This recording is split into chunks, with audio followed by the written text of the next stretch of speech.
Hello everyone. तो कैसे हैं आप सभी लोग। स्वागत है आप लोगों का आपके अपने यूट्यूब चैनल में। आप देख रहे हैं कृष्णा एक्सप्लेन्स। इससे पिछली वीडियो में मैंने आपको इंग्लिश में हालचाल पूछने के लिए 10 तरीके बताए थे, यानी 10 इंग्लिश एक्सप्रेशंस बताए थे जिनकी मदद से आप किसी का भी हालचाल इंग्लिश में पूछ सकते हैं। तो अगर आपने अभी तक वो वीडियो नहीं देखी है तो उसका लिंक मैं आपको डिस्क्रिप्शन में दे दूंगा, आप वहां से उस वीडियो को देख सकते हैं। आज के इस वीडियो में मैं आपको 10 प्लस मॉडर्न इंग्लिश एक्सप्रेशंस बताऊंगा जिनकी मदद से आप जब कोई भी आपसे इंग्लिश में हालचाल पूछे तो आप उसका जवाब इंग्लिश में ही दे सकते हैं। यानी कुल मिलाकर हम जानेंगे आई एम फाइन बोलने के 10 से ज़्यादा तरीके। जब आप आई एम फाइन बोलने की जगह पर इनका यूज़ करेंगे तो लोग ज़रूर आपसे इम्प्रेस होंगे। तो आइए जानते हैं कि कौन से हैं ये इंग्लिश एक्सप्रेशंस। इससे पहले मैं आपको एक बहुत अच्छी बात बताने वाला हूँ, और वो ये है कि जब मैं आपको इन इंग्लिश एक्सप्रेशंस को बताऊँगा तो हो सकता है कि आपको कुछ इनमें से अजीब से लगे, अटपटे से लगें, और आपको लगेगा कि ये गलत बता रहा है। आप उनका ट्रांसलेशन मत देखिए, आप ये देखिए कि उनका सेंस क्या है, उनकी मदद से आदमी बोलना क्या चाह रहा है। इसीलिए हम इंग्लिश नहीं सीख पाते हैं, क्योंकि हम ट्रांसलेशन पे ध्यान देते हैं और सेंस पर नहीं।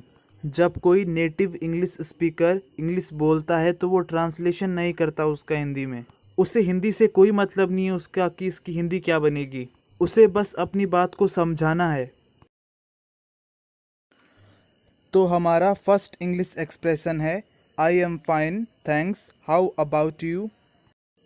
इसका मतलब है मैं ठीक हूँ धन्यवाद, आप कैसे हैं। तो ये तो आपको पहले से ही पता होगा, लेकिन इसके बाद जो मैं आपको बताने जा रहा हूँ हो सकता है कि उनमें से काफ़ी सारे आपके लिए नए हों। हमारा सेकंड इंग्लिश एक्सप्रेशन है प्रीटी गुड, और इसका हिंदी में मतलब होगा मैं काफ़ी अच्छा हूँ। तो जब कोई भी आपसे पूछे कि हाउ आर यू या हाउ आर यू डूइंग तो आप कह सकते हैं प्रीटी गुड।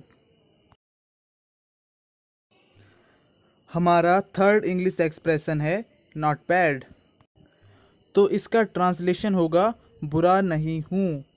लेकिन अगर आप ये देखें कि इसका असल में सेंस क्या है, यानी जो इसको बोलने वाला है वो असल में बोलना क्या चाहता है, यानी इसका मीनिंग वो होगा मैं अच्छा हूँ। यानी कुल मिलाकर जो भी इंसान बोलता है कि नॉट बैड तो वो ये कहना चाहता है कि मैं अच्छा हूँ। हमारा फोर्थ इंग्लिश एक्सप्रेशन है ग्रेट, इसका मीनिंग है बहुत बहुत अच्छा। तो अगर कोई भी आपसे पूछे कि हाउ आर यू या हाउ आर यू डूइंग या हाउ इज इट गोइंग तो आप उसका जवाब दे सकते हैं ग्रेट। उसके बाद हमारा फिफ्थ इंग्लिश एक्सप्रेशन है कुडंट बी बेटर, इसका ट्रांसलेशन है मैं इससे अच्छा नहीं हो सकता था। तो इसका मीनिंग होगा मैं इतना अच्छा हूँ कि जितना अच्छा होने की मैंने कल्पना भी नहीं की थी। ये सुनने में थोड़ा अटपटा सा लग रहा होगा, लेकिन आप इसका ट्रांसलेशन न देख के इसके मीनिंग पर फोकस कीजिए, और नेटिव स्पीकर्स इसको बहुत ज़्यादा यूज़ करते हैं।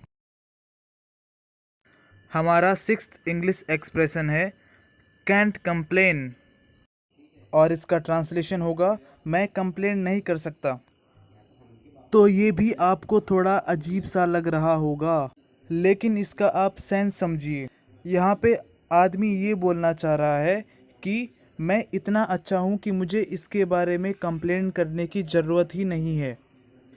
कंप्लेंट कौन करता है? जिसके साथ कुछ गलत होता है, लेकिन जिसके साथ सब अच्छा हो रहा होगा तो वो कंप्लेंट कैसे करेगा। तो इसीलिए यूज़ करते हैं लोग कांट कंप्लेन। तो कुल मिला के इसका मीनिंग हो जाएगा मैं ठीक हूँ। इसके बाद हमारा सेवन्थ इंग्लिश एक्सप्रेशन होगा आई हैव बीन बिजी। यहाँ पे आई और हैव को मिला के आईव हो गया। तो ये असली सेंटेंस था आई हैव बीन बिजी, लेकिन जल्दी बोलने के लिए इसको बना दिया गया है आई हैव बीन बिजी। तो अगर आपने पिछला वीडियो हमारा देखा होगा जिसमें मैंने आपको बताया था कि आप किसी का भी हाल चाल इंग्लिश में कैसे पूछ सकते हैं, उसमें मैंने आपको बताया था एक सेंटेंस, हाव यू बीन। इस सवाल के जवाब में आप कह सकते हैं आई हैव बीन बिजी, और इसका मीनिंग होगा मैं व्यस्त हूँ। लेकिन इसमें ध्यान देने वाली बात यह है कि इसमें टाइम भी जुड़ा हुआ है, और वो टाइम है जब मैं आपसे आखिरी बार मिला था तब से अब तक। तो इस तरह से इसका कंप्लीट मीनिंग होगा कि जब मैं आपसे आखिरी बार मिला था तब से अब तक मैं व्यस्त था या हूँ। हमारा 8th इंग्लिश एक्सप्रेशन है सेम एज ऑलवेज, और इसका मीनिंग है जैसा हमेशा रहता हूँ या हमेशा की तरह। हमारा 9th इंग्लिश एक्सप्रेशन है नॉट सो ग्रेट, और इसका मीनिंग होगा बहुत अच्छा भी नहीं पर ठीक, या ठीक ठाक, या कुछ खास नहीं। तो अगर कोई भी आपसे पूछता है कि हाउ इज़ इट गोइंग या हाउ आर यू डूइंग या कुछ और, तो आप उसे जवाब में कह सकते हैं नॉट सो ग्रेट। उसके बाद हमारा 10th इंग्लिश एक्सप्रेशन है कुड बी बेटर। इसका मीनिंग है और भी अच्छा हो सकता था, यानी आप ये कहना चाहते हैं कि जितना अच्छा होने की आपको उम्मीद थी आप उतने अच्छे नहीं हैं, यानी कुल मिलाकर आप ठीक ठाक हैं।